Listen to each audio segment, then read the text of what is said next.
Previous minutes that the Committee of Adjustment minutes of the meeting held March the 24th, 2021 be adopted as presented. May I have a mover and a seconder, please? Moved by Webster, seconded by Kennedy. All in favor? Carried. Thank you. Welcome to this Committee of Adjustment meeting to allow the public an opportunity to express their views regarding the proposed minor variances and consents within the Township of Springwater.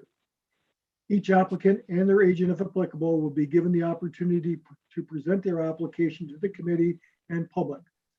Additional information on each of the applications, including any presentation materials, is available in the Committee of Agenda on the Township website. Following, those members of the public whom registered to make oral submissions prior to 4:30 p.m. yesterday, April 27, 2021, will be given the opportunity to do so. All oral submissions will be included in this meeting minutes and form part of the public record, including the name and address of the speaker as information collected under the Municipal Freedom of Information and Protection of Privacy Act. The minutes of this meeting will be posted on the Township website. All comments and/or questions should be addressed through the chair. I will ask the Secretary Treasurer to please introduce the first application, item number 4.1 on the agenda. Thank you. Item 4.1 of the agenda is the minor variance application A1121 by D. Orr on behalf of the owner of the lands known municipally as 3514 Grenfell Road. The purpose and effect of the application is to permit the construction of a 21.9 square meter, which is a 235.5 square foot pool house, and a 69.5 square meter cabana in the rear yard. In addition to the existing 100 square meter detached accessory building on the property, the proposed detached buildings will exceed the maximum total size of accessory buildings permitted. So they're proposing a maximum total area of accessory buildings and structures of 191.4 square meters, which is 2,059.9 square feet, whereas section 33.3.14.1H of the zoning bylaw permits a maximum of 115 square meters at 1,238 square feet. Thank you. Has there been any additional correspondence and or comments that have been received? Yes, comments were received from the Township Public Works Department and the Building Department stating no objections or concerns. And comments were also received from the Nottawasaga Valley Conservation Authority stating that they have no concerns with the approval of the application, but a permit from the NVCA will be required as the proposed development and site alteration is within 120 meters of a provincially significant wetland. Thank you.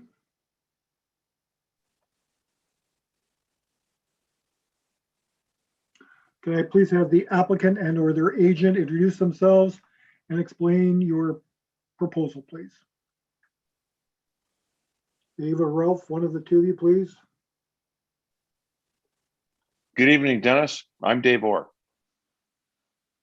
Ralph H. is here as well. Yep. Go ahead, gentlemen. Dave, are you going to start talking, or should I just ask? What are you asking for? The reason why the build? Explain what it is that you're proposing and why you require the variance. Okay, Dave, do you want to go? Sure, I'll go. Yeah, no, the reason we're requiring a minor variance or asking for one is we'd like to put the pool house down on the pool level so that people actually use the pool house. And the cabana is a replacement of a building that was once built upon a retaining wall built of railroad ties that failed and subsequently had to be removed. So we're just looking to put back what was there and make it more usable. Thank you. To the Secretary Treasurer, are there any members of the public who wish to make any oral submissions? There are no members of the public who have registered to make an oral submission. Thank you. Committee members, do you have any questions of the applicant?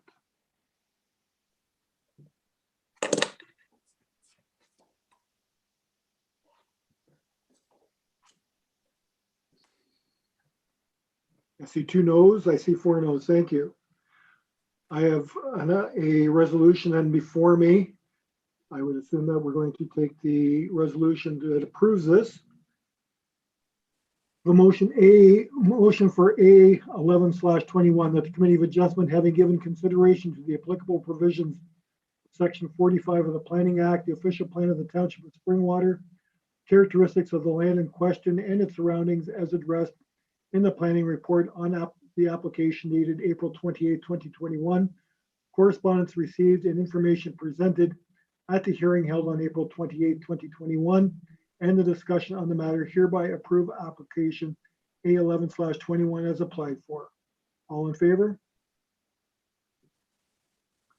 Carried. To the applicant, you'll have a 20-day waiting period. And after that, you can work with the township to get your proposal underway. Oh, Thank Chair you. Gannon, Yes.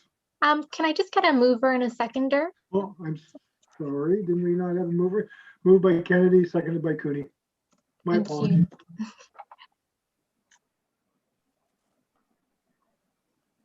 Thank you very much. You're quite welcome.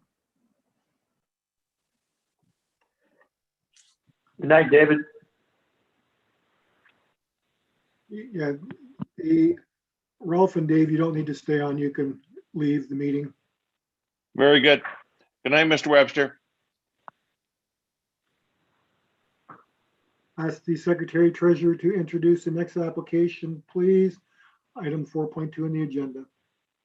Thank you. Item 4.2 on the agenda is a minor variance application A1221, submitted by Jay Shaw, owner of the lands municipally known as 1055 Rainbow Valley Road West. The purpose and effect of the application is to permit the construction of a 1,200 square foot detached garage with a reduced interior side yard setback, and would also exceed the maximum permitted height. They're proposing an interior side yard setback of 1.2 meters, so 3.94 feet, whereas the zoning bylaw would require a minimum interior side yard setback of 3 meters, 9.84 feet. And they're proposing a height of 5.33 meters, 17.5 feet, whereas the zoning bylaw permits a maximum height of 4.5 meters, which is 14.76 feet. Thank you. Has there been any additional correspondence and or comments that have been received? Yes, we've received comments from the Township Public Works Department stating no concerns.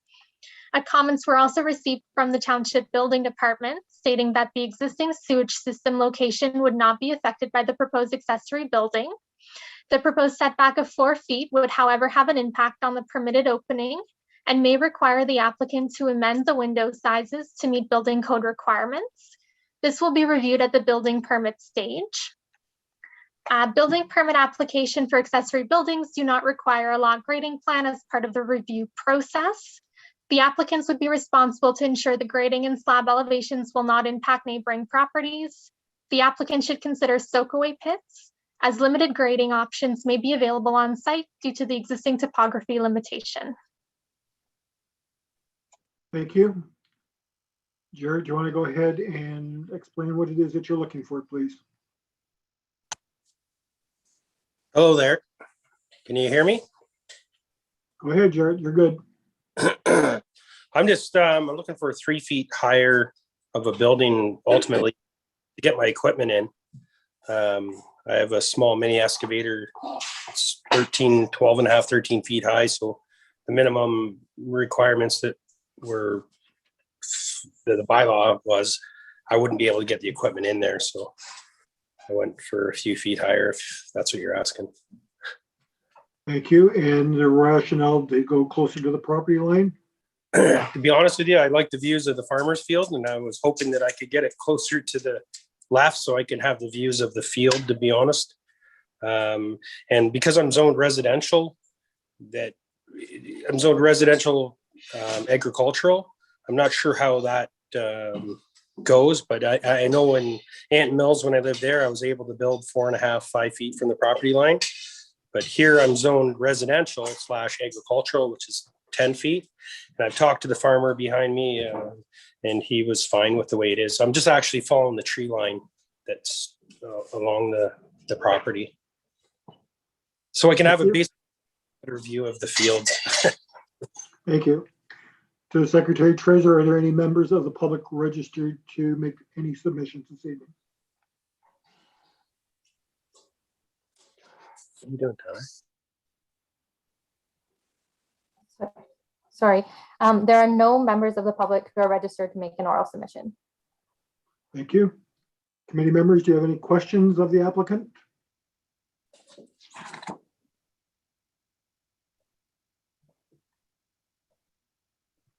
Thank you. I don't see any.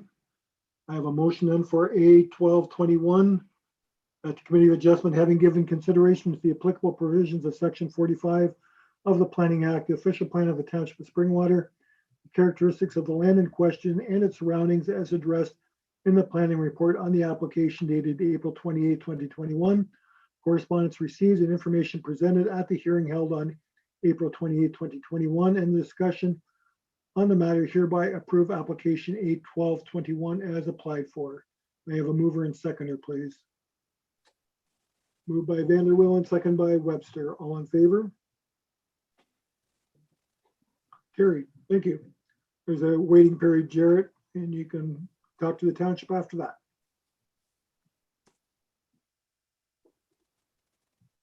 Okay, thank you very much. I appreciate it. No problem. You can leave the meeting as well. Bye now. I'll ask the Secretary Treasurer to please introduce the next application, item number 4.3 on the agenda. Thank you. Item 4.3 of the agenda is a minor variance application 8/13/21 by M. Bardens, owner of lands known municipally as 12160 County Road 27. The purpose and effect of the application is to permit the construction of a 2,002.09 square foot detached garage and a 602.78 square foot pool shed. The proposed detached accessory buildings will exceed the maximum total size of accessory buildings permitted on the subject property. In addition, the proposed detached garage will exceed the maximum permitted height. They're proposing a maximum total area of accessory buildings and structures of 242 square meters, which is 2,604.87 square feet, whereas the zoning bylaw permits a maximum of 115 square meters, which is 1,238 square feet. And they're proposing a height of 5.5 meters, which is 18.04 feet, whereas the zoning bylaw permits a maximum height of 4.5 meters, which is 14.76 feet. Thank you. Has there been any additional correspondence and or comments that have been received? Yes, comments were received from the Township Public Works Department and Building Department stating no objections or concerns. And comments were also received from the Nottawasaga Valley Conservation Authority stating no concerns with approval of this application. Permit number 2021-19051 from the NVCA has been authorized for the proposed development. Thank you. May I please have the applicant introduce themselves and explain your application, please? Hi there, can you hear me okay? Go ahead, you're fine. Yep, it's just a separate garage just for my stuff, snowmobiles, dirt bikes, some tools. I just want it kind of away from the house. Just for storage, basically. Thank you. Any members of the committee have any questions of the applicant?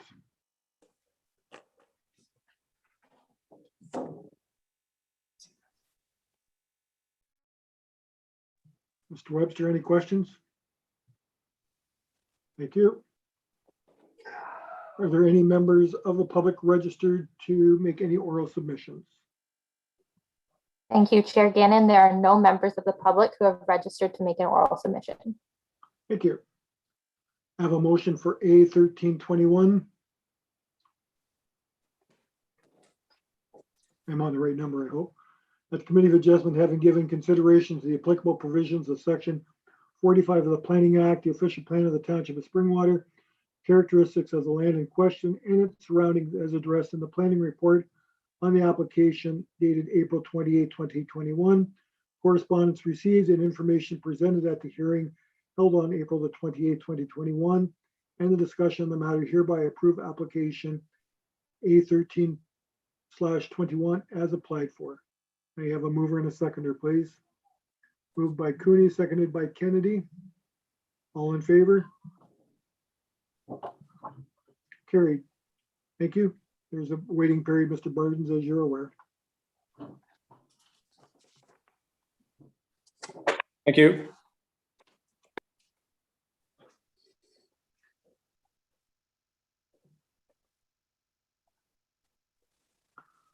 Ask the secretary to introduce the next application, item number 4.4 on the agenda.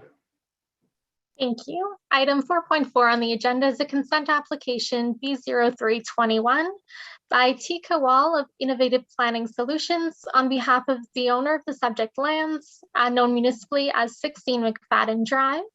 The purpose of the application is to obtain approval to sever one new residential lot consisting of approximately 18,654.93 square feet of lot area, with approximately 65.62 feet of lot frontage on McFadden Drive.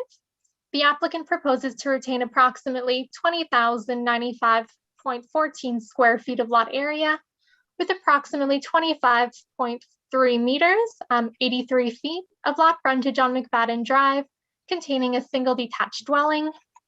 And zoning bylaw amendment application was submitted concurrently with severance application B0321 to permit a minimum lot area of 1660 square meters and a minimum lot frontage of 19 meters.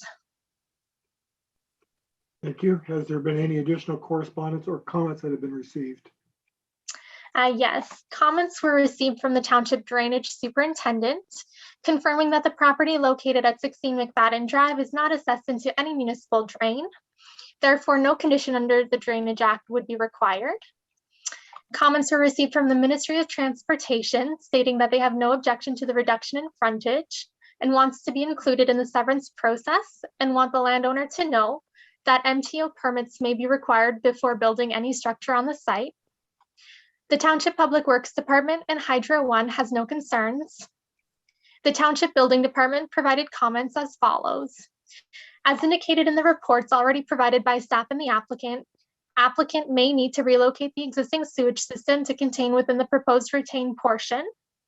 Applicant will need to illustrate the ability of the severed portion to accommodate a sewage system with a proposed future dwelling. And a lot grading plan would be required as part of a building permit application process should the applicant or subsequent owner consider construction at a dwelling at a future date. Thank you. Can I please have the applicant or their agent introduce themselves and explain your proposal?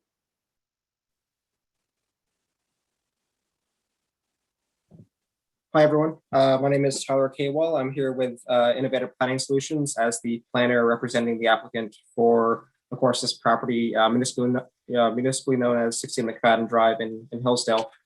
I'm going to be sharing my screen if I can for the presentation. Great. Can everybody see that slide? Go ahead. You're fine. Great. So the subject property is outlined in red in this image. It features approximately 45.3 meters or about 148 feet of frontage on McFadden Drive, and is approximately 3,600 meters squared or 0.36 hectares in size. The property is oversized relative to other lots in the subdivision, as you can see in that aerial image, with a substantial west side yard. The lot is also quite deep. However, there is considerable increase in elevation in the back half of the rear yard. Oops, sorry, I'm just gonna, should be on this slide. So you can just see that aerial photo as I was speaking to that west side yard. That's quite large. You can see relative to other lots in the subdivision. As I said, it's quite large, quite wide, and has a quite a wide side yard on the west side. For reference, this is the park, of course, local to the community, right to the east or right hand side. So next slide. In the top image, you can see the existing home in a large west side yard. So again, this is the existing home. The existing property line is about here on the east side, and then the large west side yard is, just for your information, is here. And the lower image is a better view more directly of that large west side yard inside the house. As many of you know, Hillsdale offers many attributes for everyday living, including schools, commercial amenities, and parks, one of which, again, is located right next to the property. This slide shows a variety of housing that is forming the neighborhood character of the Highlands of Hillsdale subdivision. As you can see, there are a variety of 1- and 2-story attached dwellings, homes of various shapes and sizes on lots with various sizes, shapes, and yard setbacks. The property is designated urban residential per the Hillsdale secondary plan, and single attached dwellings are permitted on the property. Until recently, the property in its entirety was zoned residential or R121 in the Springwater zoning bylaw. On March 17th of this year, Springwater Council approved a zoning bylaw amendment on the western part of the property, which is the large west side yard. The approved amendment rezoned that portion of the property from R121 to R172, which permits a minimum lot frontage of 19 meters, whereas the R121 zone, or the previous zone, permitted a lot frontage of 22 meters. This rezoning relates to the proposed severance, which we are here to discuss today. The few following slides will be discussing that in more detail. The applicant proposes to sever the property, resulting in a new severed lot with approximately 20 meters of frontage on McFadden Drive and comprising an area of approximately 1,733 meters squared. The new lot would accommodate one new detached infill dwelling while retaining the existing dwelling on the retained lot. The retained lot would possess approximately 25.3 meters of frontage on McFadden Drive with an area of approximately 1,866 meters squared. I should note that the area shown in dark gray on the drawing demonstrates a conceptual building footprint only and does not reflect the ultimate size, shape, or placement of the proposed home. And I am referring to, so this dark gray area here is a potential building envelope. Again, it's very preliminary and we're just applying conceptually where the house could be located, understanding it will comply with any front, rear, side yard setback and max lot coverage provisions. Like the existing home, the new home would be serviced with individual sewage. The applicant proposes a new septic system in the front yard for the severed lot, and the existing septic for the retained house would be shifted east to clear that new lot line. So again, for your information, for your reference, if you can see my pointer, this is the proposed relocated septic because the existing septic is in the backyard currently of the property. So should this be approved and should the applicant move forward to building permit for the new home on their separate lots, the existing septic would be relocated to the front, and a new septic would be placed, a second septic for the in the front yard of the retained or the separate house. The custom-built home would be designed to complement the character of the neighborhood. Of course, we understand that we wouldn't want to make anything out of the ordinary for the neighborhood. We've completed a zoning analysis for the severed and retained lots with the results shown here. Severing the property would result in a lot frontage of approximately 20 meters or 65 feet. As was mentioned earlier, the recently approved rezoning for the proposed severed lands did approve a minimum lot frontage of 19 meters. While our best measurements taken from an existing survey of record do make us confident that a frontage of 20 meters can be achieved, we requested approvals for a minimum of 19 meters to take a conservative approach prior to a survey update, which is currently underway and which will confirm the ultimate frontage of the new lot. Of course, all R172 and R121 zoning provisions for the severed and retained lots and homes would be met should the severance be approved tonight. Policies governing consents are provided in section 28.1 of the township's official plan. They are intended to guide committee of adjustment decisions. Severance of the lot will not result in limited sight lines or traffic hazards, and access will be provided by McFadden Drive, which is a local road. The proposed consents conform to the general intent of the official plan by facilitating development of a compatible new lot and new detached home in a location designated for such uses. The severance represents orderly infilling within a settlement area, and the proposed retained and severed lots will remain functional and be in full compliance with the requirements of their respective zones. And the severance would also not be detrimental to or visually out of character for the neighborhood. Lastly, no hazard lands are located on the property, and the lot creation will not result in any public works expense to the township, as all costs associated with the lot creation will be covered, of course, by the applicant. So in summary, the applicant proposes to sever the property, creating a new building lot for one new single attached home by way of infilling. This application follows a recently approved rezoning of the proposed severed lands, which legalize the resulting lot frontage. The proposed custom-built home would be constructed to a high standard and be designed to complement the character of the surrounding neighborhood. The County of Simcoe is expected to reach a population of about 555,000 residents by the year 2051, and this application would enable appropriate low-density growth within the Hillsdale community and represents a more efficient use of lands available and as well as infrastructure available. For these reasons, the application is consistent with the goals and objectives of all levels of planning policy, and we feel it represents good planning. So this concludes my presentation. I should note that we have reviewed the staff report and agree with the recommendation of approval. We've also reviewed the conditions of approval and have no objections to those conditions. I'd be happy to take any questions or comments you might have at this time. Thanks. Thank you. Are there any members of the public registered to make any oral submissions? There are no members of the public who have registered to make an oral submission. Thank you. Mr. Kaywall, can you end your screen sharing for me, please? Yep. Thank you. Committee members, any questions for the applicant?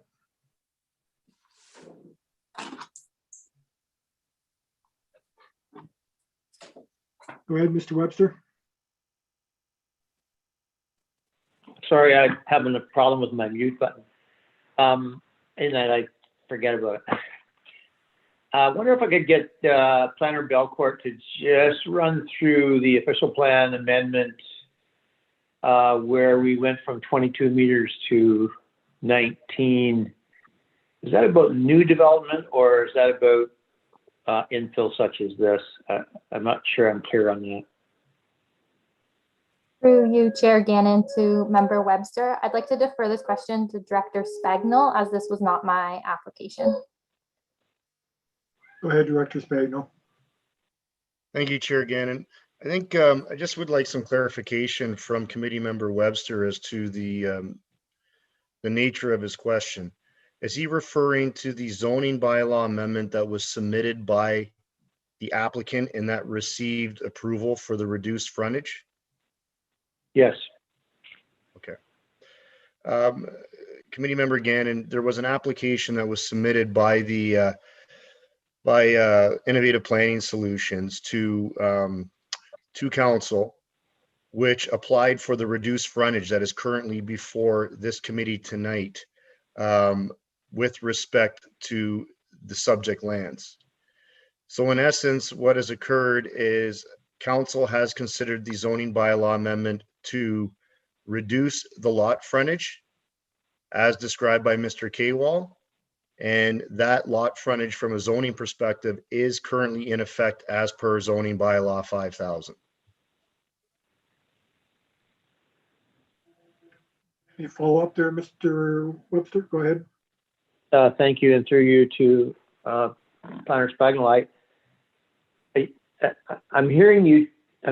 Was this a specific zoning bylaw amendment to a lot that was yet to be created? Over. Member Gannon, through to Committee Member Webster, that is correct. The applicants came forward with a zoning bylaw amendment, and in that amendment, they identified that there were consent applications, or that there was a consent application filed, and that the zoning bylaw amendment was to revise the zoning bylaw to allow for the reduced frontages that are before the committee and that Mr. Kaywall has presented tonight. That is correct. So this is in advance of the Committee of Adjustment application. And the zoning bylaw amendment that was considered and adopted by council has gone through its appeal period and does represent the in effect zoning for the subject lands pertaining to these to this consent application. Go ahead, Mr. Webster. Follow up, please. So does this zoning bylaw apply to all lots or a lot that didn't exist?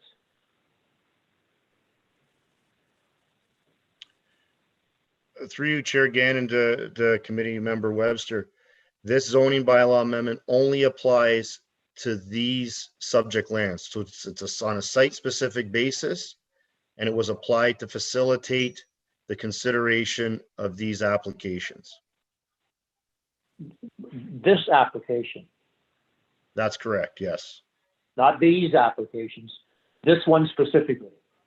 Committee member Gannon, I apologize. There is only one application being considered. So yes, this application specifically. Go ahead.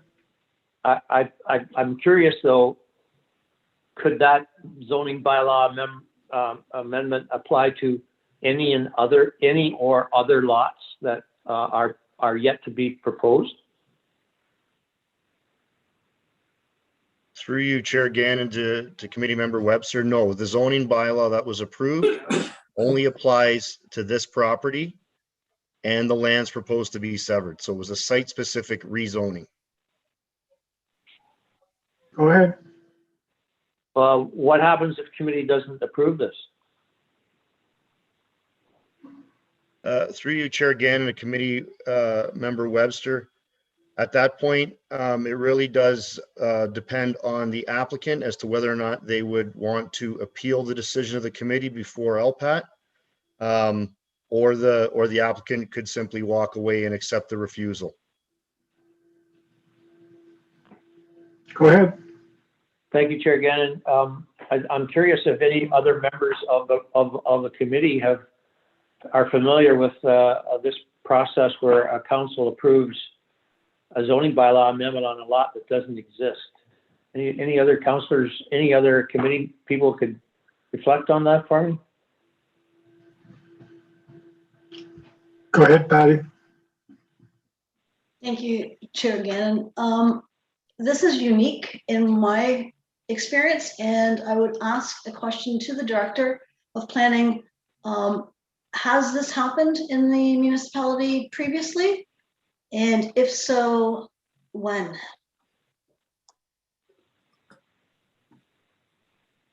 Through you, Chair Gannon, to Committee Member Kennedy. Off the top of my head, I can't think of a time when a zoning bylaw amendment was submitted specifically to facilitate a severance. I'd have to go back.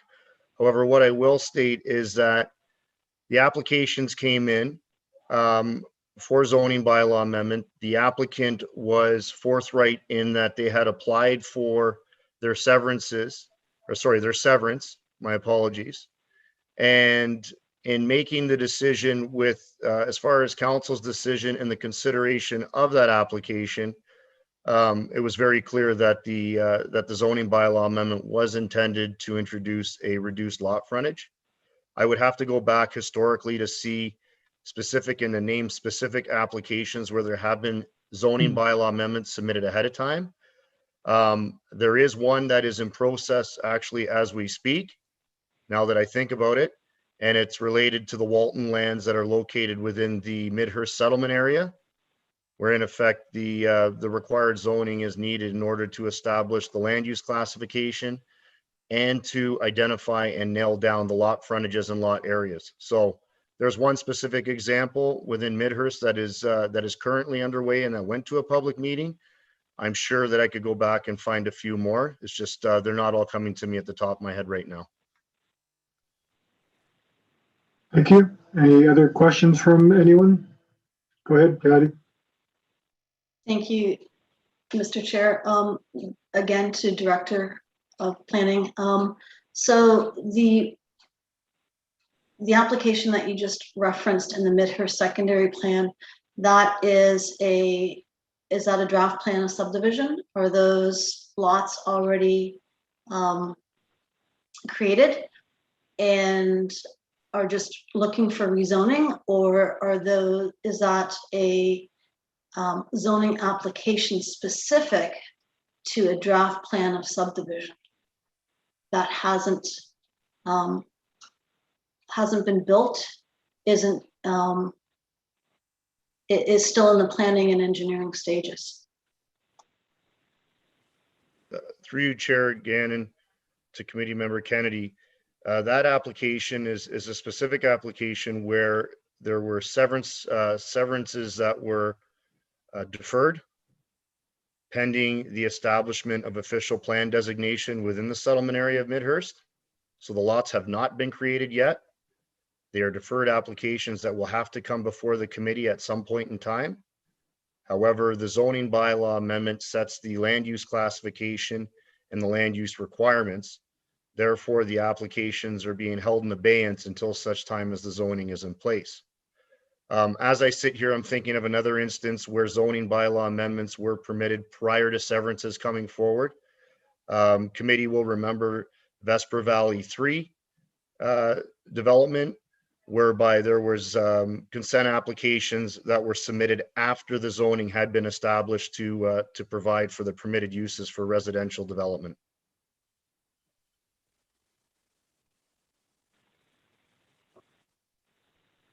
Thank you. Any other questions? Any other questions from committee? Okay, then I have a resolution here then that I will read. That the Committee of Adjustment, having given consideration to the applicable provisions of Section 53 of the Planning Act, the official plan of the Township of Springwater, characteristics of the subject land and its surroundings as addressed in the planning report on the subject application dated April 28, 2021, correspondence received and information presented at the hearing held on April 28, 2021, and the discussions on the matter, hereby approve the application as applied for, subject to the following conditions. And there are 4: that the applicant meet all requirements, financial or otherwise, of the municipality, including posting of securities. Number 2, that the applicant provide 2 copies of the registered survey of the severed land and retained lots prepared by an Ontario land surveyor. Number 3, that the owner applicant satisfy and be responsible for all costs to satisfy Section 65 of the Drainage Act 1990, if applicable. Number 4, that the applicant provide confirmation that reasonable use guidelines can be met with respect to sanitary services on the severed and retained lots. And number 5, that the applicant be required to pay to the township a parkland dedication fee for the severed lot in line with the township parkland dedication policy. May I have a mover and a seconder, please? Moved by Vanderwielen. You can second it and just vote it down, but we have to move it forward. Seconded by Cooney. All in favor? Those opposed?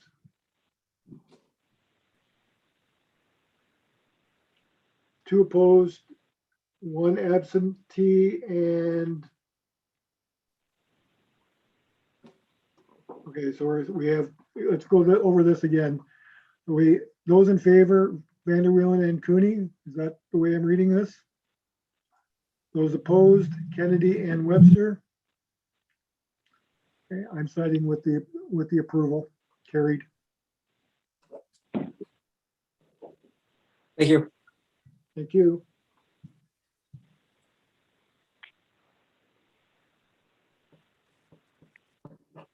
I ask the secretary to introduce the next application, item number 4.4 on the agenda.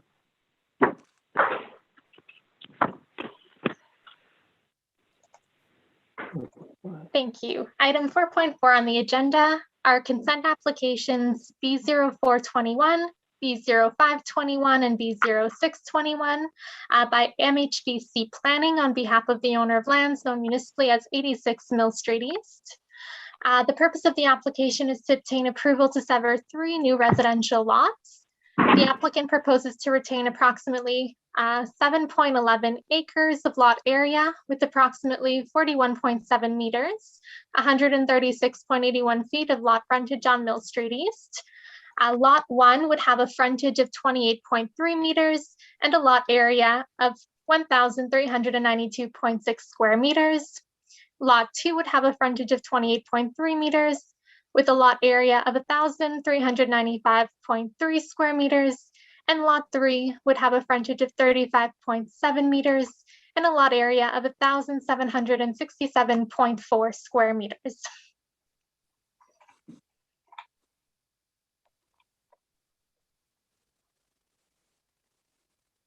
I'm sorry. Have there been any additional correspondence or comments that have been received? Yes, we've received comments from the Township Drainage Superintendent confirming that the property is not assessed into any municipal drain. Therefore, no condition is required to satisfy the Drainage Act. The Ainley Group provided comments that are found in a letter dated February 8th, 2021, which are attached to the agenda package. Hydro One, the Ministry of Transportation, and the Township Public Works Department stated no concerns. The Township Building Department stated that they recommend reasonable use review for the creation of the lots and to ensure the conceptual lots will be able to accommodate the proposal. They recommend a conceptual overall grading plan to be reviewed to the engineer. Further, they commented that they were fine with removing the reasonable use request. NVCA provided, the Nottawasaga Valley Conservation Authority provided 2 comments. Their first letter dated February 21st, 2021 could be found attached to the agenda package. And in summary, they were not satisfied from a watershed management perspective that the application is consistent with the natural heritage policies of the PPS or in conformity with NVCA policy. Following previous comment, the second email that was received, they stated that following previous comments issued upon further review of the submitted EIS and discussion with the applicant's agent, their agency can support the consent application as depicted in the concept plan with the following conditions of consent. 1, the 30-meter buffer in the wetland feature is zoned environmentally protected, so environmental protection, on a subsequent zoning bylaw application, which will be required as a condition of consent. 2, the applicant constructs the driveway on the retained parcel as detailed in the concept plan under an NVCA permit for site alteration. Comments were also received from Alderville First Nation, confirming that Minising is not in their treaty area. They would suggest that we contact Rama First Nation or Beausoleil First Nation, which are located closer to the area. And comments were also received from the County of Simcoe Planning Department in the letter dated April 23rd, 2021, which can be found in the agenda package. And in summary, county planning staff recommend consideration of a supporting archaeological assessment as a condition of approval. County planning staff are of the understanding that proposed lot 3 is already fully developed and that new development site alteration is only intended for lots 1 and 2. On that basis, an archaeological assessment would only be recommended for the lands associated with proposed lots 1 and 2 per the suggested policies of the archaeological management plan. Thank you. Mr. Crown, you previously gave us a presentation. Would you like to give us the highlights again and your conversations with the NVCA? Thank you, Mr. Chairman, members of the committee. It's good to be in front of you again. Planner Belcourt, I actually do have just the one slide that I'd like to share on my screen. It is included in the committee's agenda, but just to remind the committee of the proposal, and I want to be able to refer to it to describe the slight revisions in the request that's before the committee this evening. So I think, do you have to give me permissions to share my screen? No problem. I can promote you to a panelist now. I just didn't want to cut you off while you were Sure. speaking. So just give it 1 second.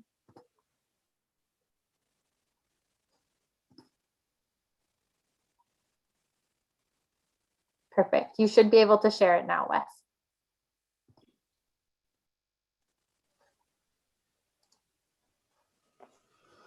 So, Mr. Chairman, I'm hoping yourself and the members of the committee can see the slide that's in front of you. This is the proposal that you considered, or generally the proposal that you considered in February. The full hearing as required under the planning what was held. The general consensus from the comments that were received that there was support for the proposed development that was before the committee at that time. Staff had recommended approval subject to conditions. The MVCA in their original comments to the municipality highlighted that they had received the EIS report late in the review and commenting period and did not have an opportunity to review it prior to submitting their comments to the municipality. So their comments, I think, defaulted to the concern that the there was an impact on their watershed planning objectives, and as such, they recommended refusal. We requested, as you'll recall, that following the public hearing, that the committee defer its decision on the application to give us some time to first ensure that the MVCA could review the EIS, meet with us, and then provide additional comments back to the municipality. And I think, as your Secretary Treasurer has noted, you did receive updated comments from the MVCA on April 12th, where they have indicated that they're supportive of the revised proposal that's before you, subject to some additional conditions to those that were originally recommended by staff. Mr. Chairman, you'll note that the proposal still is structurally the same: 3 severed lots and 1 retained lot, 2 vacant severed lots, and 1 severed lot that would contain the existing dwelling on the subject property. What is slightly different than the last iteration that you saw on in February is that there has been a slight reduction in the frontage of both lots 1 and 2, the severed lots, to ensure that the development area of lot 1 would be fully outside, would be outside of the 30-meter buffer of the adjacent wetland, but still have sufficient room to build a home, and at the same time fully comply with the comments and requirements of the MVCA. Now, the reductions in the lot frontage was not our original proposal that was before you. A full EIS was prepared and submitted to the municipality that supported a reduction in the buffer to 15 meters, and we would have met, and we did meet, the frontage and area standards of the municipality zoning bylaw at that time. The reason that we've had to slightly reduce the lot frontages that before you this evening is in response to the comments and concerns from the MVCA, and to meet the overall natural heritage objectives that they've identified for this particular property. At the same time, as you know, this property is located within the settlement area of Hillsdale. It is a location that the county, the province, and the municipality is directing new development and infill residential development. And so we're able to, with these slight reductions in lot frontages, still meet those other municipal objectives of encouraging and seeing additional housing opportunities created within a defined settlement area in the municipality of Springwater. Mr. Chairman, I'm not sure if I want to go too much more at this point. We're supportive of the staff comments. We're supportive of the comments and conditions from the MVCA. And we understand that there are a number of conditions that we'll have to address, including the rezoning, if approval is granted. Mr. Chairman, I will note that based on my 35 years of experience, that there are 2 approaches to deal with a condition of rezoning, and one is before and one is after. And the previous application, B0321, decided to submit the application before the consent application was considered by the committee. And I would say that when I began my career last century, it was more typical to see rezoning submitted as a condition of an approved provisional consent application. These days, in light of the more complex planning framework in the province of Ontario, and the fact that you still only have 1 year to satisfy all the conditions of a committee's decision, that you're starting to see, or at least I was seeing in my municipal career, more and more applications, either be rezoning applications being submitted concurrently with a provisional consent application, or before the provisional consent application was being submitted. So it's not unusual to do it that way. Our client has chosen to leave the rezoning as a condition of your approval if you see so to approve this application this evening. So, Mr. Chairman, that concludes my presentations. I'll stop sharing my screen but certainly willing to answer any questions that the committee may have. Thank you. Are there any members of the public registered to make any submissions this evening? Thank you, Chair Gannon. There are no members of the public to make an oral submission tonight. Thank you. Committee members, do you have any further questions or comments?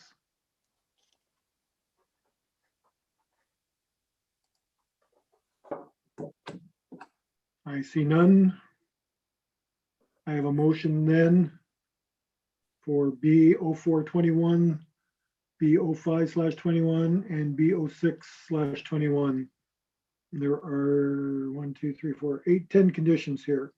That the Committee of Adjustment, having given consideration to the applicable provisions of Section 53 of the Planning Act, the official plan of the Township of Springwater, the characteristics of the subject land and its surroundings as addressed in the planning report on the subject application dated February 24th, 2021, correspondence received and information presented at the hearings held on February 24th, 2021 and April 28th, 2021, and the discussions on the matter hereby approve of the applications as applied for, subject to the following conditions.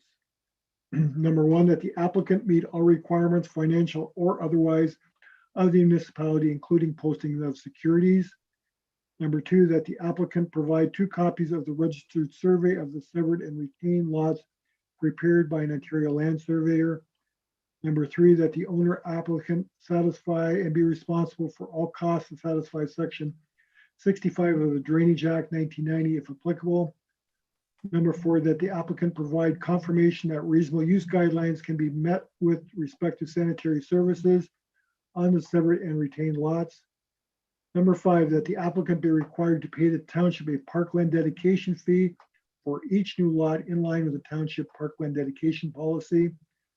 Number six, that the applicant enter into a consent agreement with the township related to the following matters: drainage and lot grading, off-site works associated with municipal connection to water, confirmation of the provisions of septic from a certified engineer, utility plans, i.e. hydro, telecommunications, natural gas, etc., tree preservation plan, provisions of access, and securities associated with external site work. Number seven, that the applicant rezone the severed lots to permit a reduced lot frontage. Number eight, that the applicant rezone a portion of the retained parcel associated with the wetlands and its 30-meter buffer to the environmental protection EP zone. Number nine, that the applicant obtain a Nottawasaga Valley Conservation Authority development permit to construct a driveway on the retained parcel. And number 10, that the applicant be required to submit a stage 1-2 archaeological assessment on severed lots number 1 and number 2. We have a mover and a seconder, please. Moved by Webster, seconded by Cooney. All in favor? Carried. Thank you. Thank you, Mr. Chairman. Members committee, good night. Good night.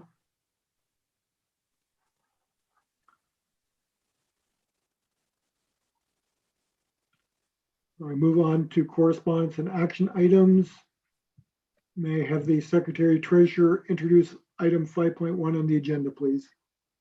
Yes, item 5.1 on the agenda is the Township of Springwater new code of conduct as information to be received. Thank you. Are there any, I guess I have to move it, get it on the floor first. I have a motion before me that the information regarding the Township of Springwater new code of conduct be received by the Committee of Adjustment. May I have a mover and a seconder, please? Moved by Vanderweel and seconded by Kennedy. Any comments or questions? All in favor of receiving this as information? Carried. Thank you. May the Secretary Treasurer please introduce item 5.2 on the agenda. Yes, item 5.2 on the agenda is information to be received regarding the 2021 OCA conference package. Thank you. I have a motion before me that the 2021 OACA conference package be received by the Committee of Adjustment. May I have a mover and a seconder, please? Moved by Cooney, seconded by Vanderweel. Any discussion? Anyone interested in attending? I unfortunately will be on vacation at that time. Henry, you have a question? I'm not saying that I'm gonna take it, like this is gonna be through Zoom, right? Correct. Yeah, so I'm not saying that I'm gonna be in all of it, but there's a couple things that I plan on listening to if I can. Secretary Treasurer, do we have to register him, or will there be a group registration where you can attend certain portions? Yes, we will need to register, I believe, individual members, but I could look into that to see if we can just register a group and then some members attend some of the workshops. As far as I know right now, it would be individual members registering, and there's a list of workshops available, but I will look into that. Thank you. Perhaps, Henry, I can suggest that you email Sophie what ones that you're interested in. They may just have a 1-day registration. Sometimes some of the conferences are doing that now. Okay, will do. Thank you. I have a motion. Through the chair, just through you to the Secretary Treasurer, just to confirm, the member rate is $250, or are we non-members? I believe that you would not be a member of the, unless you have an OCA membership directly. So the cost per member is $375 then? Yeah, it would be the cost not associated with the OCA membership. Okay, thank you. Go ahead, Henry. So just, okay, on that then, like, staff like yourself, Sophie, will be listening to this program? Yes, generally the Secretary Treasurer will register for the OCA conference. So I will be registering for the conference. Okay, and so then you can then be able to, if I had a question on with regards to something, then you would be able to give us the answer to it? Yeah. Okay, Yeah, then, well, then I'm fine with that then. Like, I don't need to register then for that if Sophie's going to be there, and then yeah, that's good. Thank you.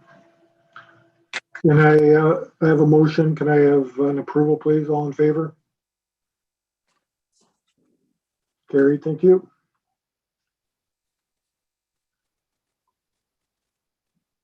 Let's figure out where I am here. May I have the Secretary Treasurer introduce item 5.3 on the agenda, please? Item 5.3 on the agenda is another information, the notice of hearing for the LPAT case number PL 200654 for 5 Glen Echo Drive. Thank you. I have a motion before me that item 5.3 be received as correspondence. We have a mover and a seconder, please. Moved by Webster, seconded by Cooney. Any other questions or comments? All in favor? Carried, thank you. May I have the Secretary Treasurer please introduce item 6.1 on the agenda? Item 6.1 on the agenda is a verbal report from the Director of Planning Services regarding the official plan review, Committee of Adjustment comments. Thank you. Director Spragnall, please go ahead. Thank you, Chair Gannon.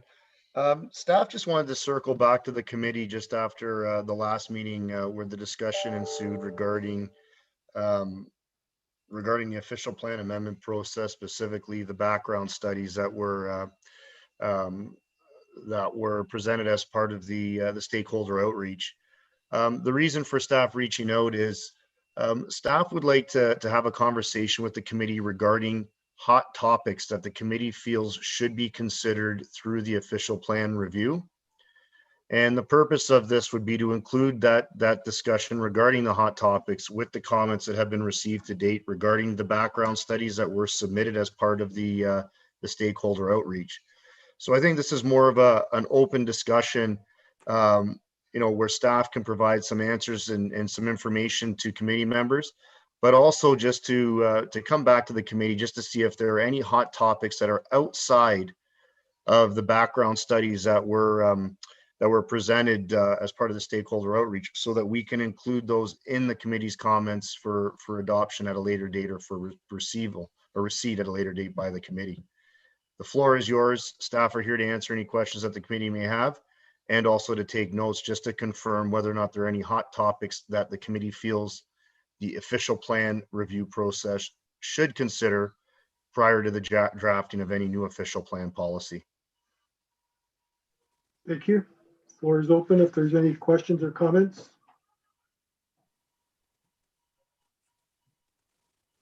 Go ahead, Henry. Yeah, through you to Director Spagnell. Just so I've been thinking a little bit about this, but so like when a proposed subdivision is developed, or the subdivision is developed, and then in some areas lot sizes would be a certain size, and in other subdivisions there'll be another size. And so like now we get these cases where it's a lot and that's been developed, and now they're putting in another house on that same lot that was originally designed to have one house. And then I know like in other municipalities, it goes the other way too, is where there's two small houses, and then a house it'll become one lot where they build a big house. So I'm just wondering, is there any planning, like there's, so throughout the township, like, I don't know in other places, but like in Minnesting, there's an apartment building. Like if and I get that's for people who can't afford to have a house, and income is not there, so they need an apartment. Is it not, I feel it's more beneficial that we've built the subdivision based on those lots. And then if you want to have it so that there's another designated area that there be an apartment building built for lower income or whatever, instead of having but a number of occasions where we're having these lots made smaller. I'd be interested in to hear what everyone has to say on that.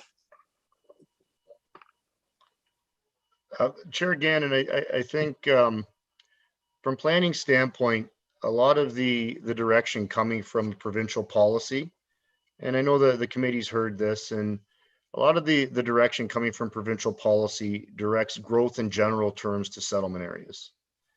From the standpoint of guiding policy with respect to severances, there are situations where there is planning policy which provides guidance for criteria within local official plans that would identify certain things like what should be considered from a lot frontage perspective, what should be considered from a servicing perspective.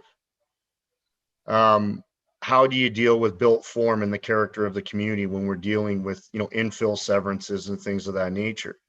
So there are, official plan policies around the county and around the province, which provide guidance with respect to what to do with severance applications when they're coming into an established subdivision where it's been accepted that lots are of a certain size and those types of zone provisions. So it's definitely within the purview of this committee. If the committee wants the township to look at providing guidance with respect to severance and infill type situations within existing subdivisions. Those types of policies can be considered through the official plan review process. That is definitely an opportunity through this process if that is a comment that the Committee of Adjustment would like to submit and put forward. Now, generally speaking, when you're dealing with severances and infill severances in existing subdivisions, the growth plan says you need to consider the built form. So in other words, the type of housing that's in the subdivision. You need to consider whether or not the subdivision or whether or not the proposed severance is being serviced in a fashion that's consistent or similar to what provides for servicing in the subdivision. And ultimately, the character of the community has to be looked at to determine whether or not those types of severances are going to offend that specific subdivision. So staff had a similar conversation with Planning Advisory Committee today. And, one of the comments that came out was that from a servicing standpoint, if you're looking at establishing an apartment building in the middle of a subdivision that has single detached residential dwelling units, and you need full services in an area where it's only partial services or private services, that's inappropriate. Or if you're looking at a development, and even if you go, and I wouldn't want to say go as far as townhouse developments inside of an existing subdivision for residential development or single detached residences, there may be a more aggressive servicing scheme that is needed to support that type of development. So, just to be clear, the committee can come forward with comments if it is this committee's wish to have the township take a look at additional criteria to deal with severance applications that are located outside of our major settlement area boundaries, or that are located out of areas that have been slated for higher intensification. That is definitely something that staff can include as part of the committee's comments moving forward through the official plan review. And as I said, this is a comment that has come up through Planning Advisory, and that was just as recent as today. Go ahead, Lauren. Go ahead, Lauren. Yeah, thank you, Director Spagnuolo. I think I submitted those comments on behalf of the committee, where I indicated that the minor settlement areas such as Minising that Henry's mentioning, or Anton Mills or Hillsdale, they're deemed minor settlement areas, and they're developed on I know they're called an urban, I guess, settlement, but you've already designated areas for higher intensification, which is Elmvale in Midhurst. And the studies have already shown that there's going to be a surplus because all of this growth is occurring in the minor settlement areas because these roads are here, the limited services are here, and those lots are being created here. And we're not going to get development in the intensification areas because the services are not there. So I think we've already said that I think the committee would be, they don't feel, well, I'm speaking for myself, we don't feel warm and fuzzy approving these higher intense and smaller lots in these lower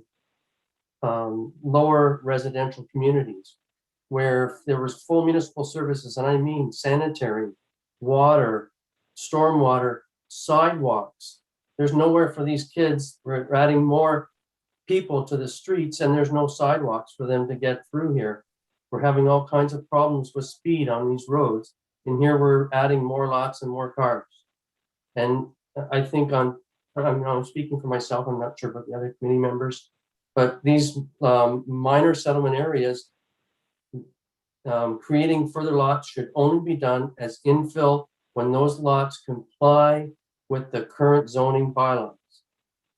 And to make a comment on that, the move that was done today for this week's application on McFadden Drive, it more or less nullified the committee's approval process because the rezoning is done by council. If committee objected to it, it's a loss at LPAC. So there is no need for the committee if this process continues. Again, that's my opinion. Chair Gannon, I just through you to committee member Cooney, and I can appreciate the comments regarding the further direction needed for when you're talking about minor settlement areas and ensuring that the proper services are there to support the additional units. The one thing I'd like to point out is that the Planning Act establishes different tools that property owners can go and apply for different things.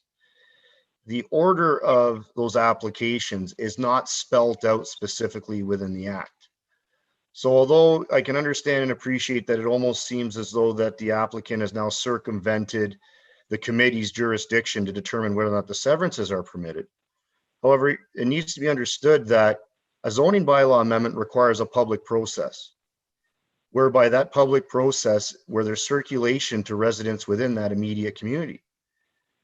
So the same public process that the committee would go through and provide for existing residents is actually enhanced through the zoning bylaw amendment process, because residents within 120 meters are circulated of that zoning class, that zoning amendment. So in essence, if there's an issue for a zoning bylaw amendment, and as part of the application, the applicant is indicating that this is going or could result in 2 lots, the public has been served notice. And if the public doesn't see any issue with the reduction in the lot frontage, then at the end of the day, it's the responsibility to notify public and keep things in the public interest would have been maintained through the Planning Act. So I can appreciate on how it would feel that the committee in some way, shape, or form has been circumvented from an application standpoint.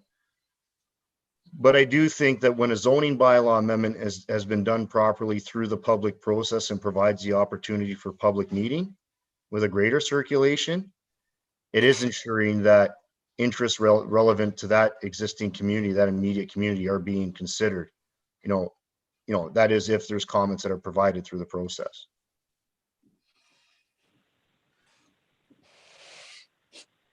Could I have a rebuttal to that? Go ahead. Chair again. Thank you, Director Spagnol.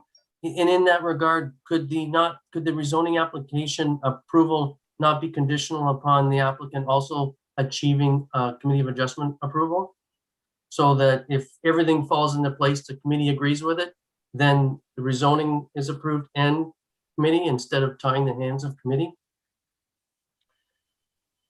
Member Chair, through to committee member Cooney, I don't think the zoning ties the hands of the committee. The reason why I say that is because the committee still has the ability to implement conditions of approval to ensure that grading are provided, or that grading is provided, to ensure that services are provided in the way that the committee feels that there needs to be sufficient servicing, and reports to clarify or to confirm that servicing can be provided.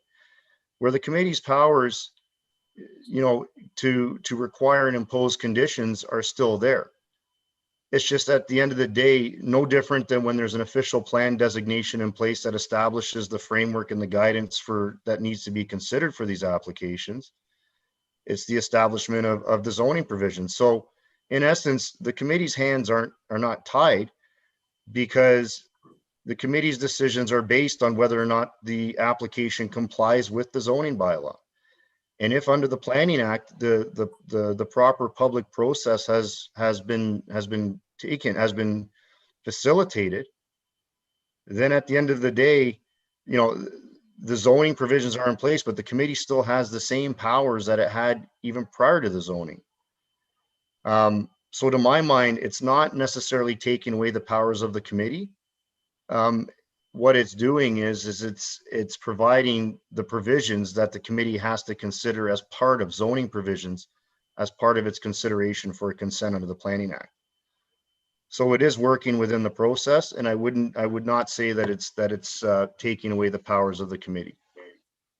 Okay, thank you for that. I just think that if the committee had objected to it and had not approved it, and it goes to LPAT, then LPAT recognizes that the town planner has recommended and approved it, and that then places the committee in a kind of a position that, you know, where or you can, he's LPAT, the LPAT representative is going to obviously consider all the aspects, but they're going to really lean towards what the planner has said, and they'll not support or move forward with what the committee's final decision is because of that. Again, my opinion. Thank you. Member Chair, I'd just like to add that when staff drafts these reports, staff has to draft these reports in mind as if they are going to get appealed. They're professional opinions based on policy and based on staff's interpretation of the existing policy. And when staff drafts these reports, it's based on the consideration as if somebody out there is going to appeal it, whether or not, you know, it's a resident, whether or not it's a developer. And it's for those reasons that there's various tools in the Planning Act that staff will rely on, for example, with conditions of approval. When staff provides those conditions of approval, staff is doing that on the basis that if that condition comes forward, that staff would be in a position and would support the application. And, you know, I'd just like to reiterate that staff has to challenge and question every report internally, because these are departmental reports, to ensure that if they do get challenged in any way, shape, or form, that there's rational and defensible, you know, arguments and to support that recommendation. That said, staff do appreciate the fact that the committee, it's perfectly in the committee's right not to agree with where staff is going on these applications, because staff will provide their opinion based on the policies in hand for conformity and compliance with the bylaw. So, you know, and I guess what I'm getting at is that the likelihood of appeal is always out there with every application. And from staff's perspective, those reports are based on staff's best interpretation as to what is defensible if challenged before LPAT. And it's in staff's best interest to ground truth and try to poke holes in those reports, because staff doesn't want to be in a position when something is challenged before LPAT that we're wrong and we're utilizing the wrong interpretation based on the policies that are there.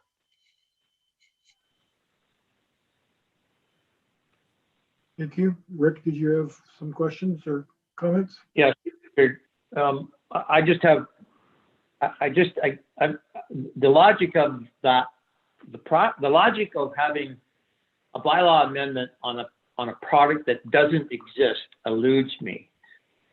Let's say it went, let's just two things to consider. What if that bylaw was the reverse of that? And we're going to make the lots, we're going to make the frontages wider, not smaller. And that's a bylaw amendment. So that's just a thought, right? The second thought would be, you know, you mentioned, Brent, about having, you know, public circulation, which is broader for a bylaw amendment than it is for a severance. Well, let's just say, for example, that the municipality decides by bylaw that they're going to paint all the trucks pink. They're not going to paint all the trucks pink, but just in case they want to paint the trucks pinks, they're going to pass a bylaw that says we're going to paint the trucks pink.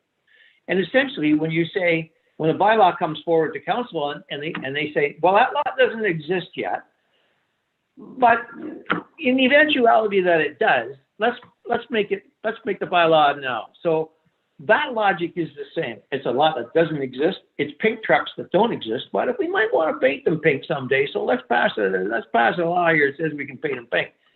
It doesn't fit. It's illogical. And that's just my comment. That's just dumb. That's just stupid me. Like I just don't know why any council would want to do that. Why would you want to put yourself in a position where you're at odds with your planning committee? I don't know why would you do that? There's no reason. There's nothing to be gained. Still has to be done. But now you've got a committee that thinks they're not worthy of anything. We're just people that show up once a month and go, yeah. We're afraid of everything else because nonsense. My humble opinion. Go ahead, Brent. Mr. Chairman, I think what I would like just to confirm here is that rezonings occur all the time prior to the creation of lots. It happens, this happens as part of, I've seen it happen as part of a subdivision process where there's zoning that's Yes. established within a settlement area. Yeah, So for example, in Anton Mills, there is a residential R zone that's been placed on a larger piece of land to essentially say that the use of those lands should be residential.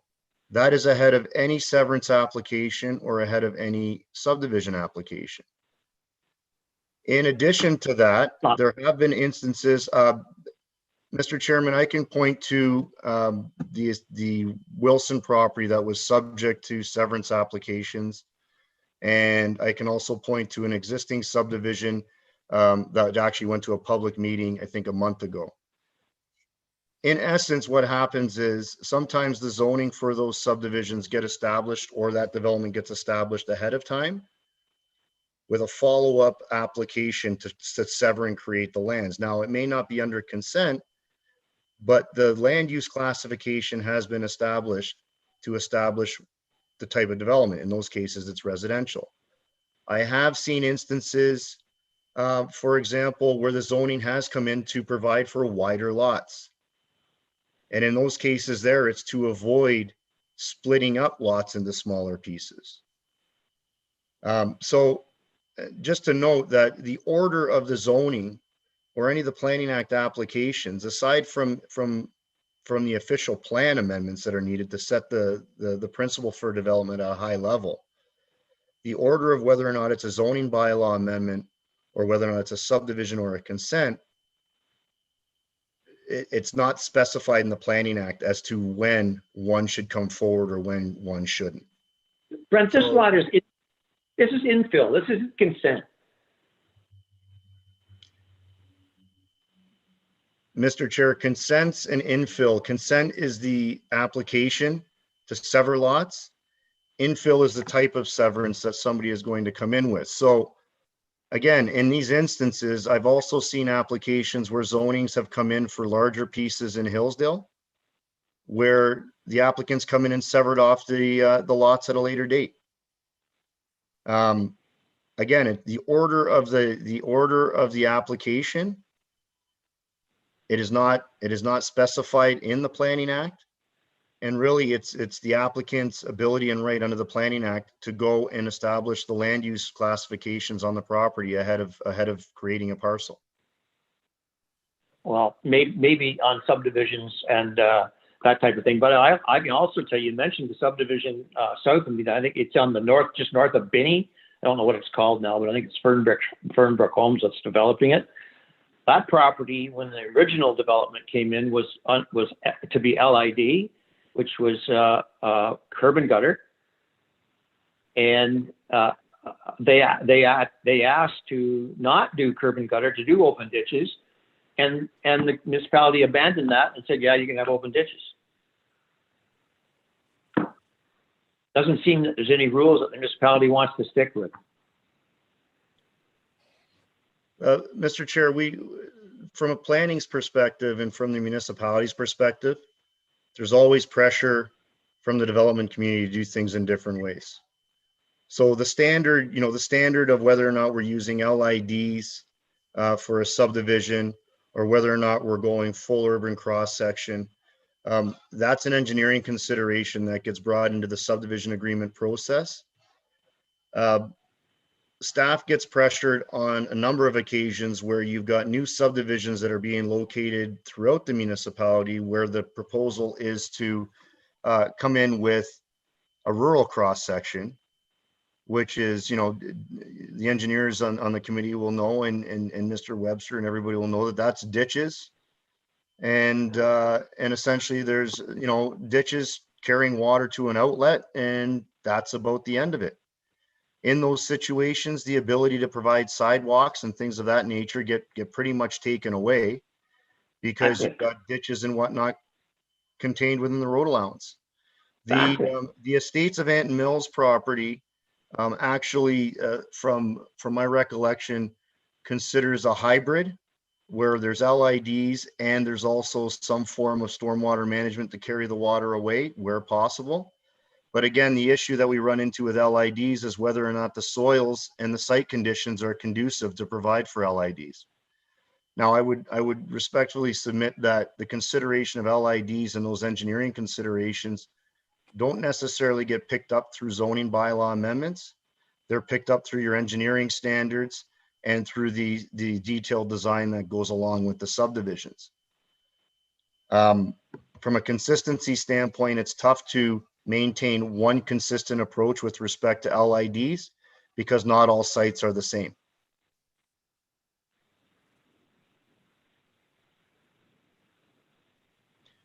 So I you know, as I'm sitting here, I'm really looking for the committee to provide for comments as to the hot topics that you would like staff to go bring forward and include as part of the committee's comments. So we can bring those forward and have them received at the next committee meeting. That could be anything from issues related to surplus farm dwelling severances. That could be anything related to providing guiding policy with respect to severances in existing subdivisions. And if it's the committee's wish to have Mr. Cooney's comments submitted as the committee's comments, then acknowledgement of that could be sent so that staff knows that those do represent the committee's comments, and we can bring those forward in their entirety as well. I believe everybody received Lauren's comments. Is there any further information that anybody wants to add to it? Henry? Yeah, so we're through you to Lauren, like, I have not seen those comments. Then, like, where were they posted, or like, I have not seen them. I was instructed to send them to both Director Spagnol and Chair Gannon, and that they would be the ones that, I guess, took everybody's comments and created one huge document and then sent it out. And I guess no further comments were received. I'm speaking for Director Spagnol in that regard. So I assume that they will send them out soon for you to review. I'll let you take over, Director Spagnol. I would think that that's probably the best suggestion. Patty, did you have something you wanted to add? Yeah, if I can just add, guys, I apologize. My past months have been chaos personally with my family, so I haven't had an opportunity to go through those documents. I haven't had an opportunity to add any comments. I would appreciate seeing Lauren's, and I would, if possible, like to add anything additional from my own perspective. But again, I apologize, guys. I haven't had an opportunity to be able to get to them. So if I can make a recommendation, then Director Sprague, if you send out Lauren's comments to all of us, everybody can have a review, give a 10-day window to review, and then back to you and to me, so we can confer them and then move forward so that it's available for the next meeting. Everybody like that suggestion?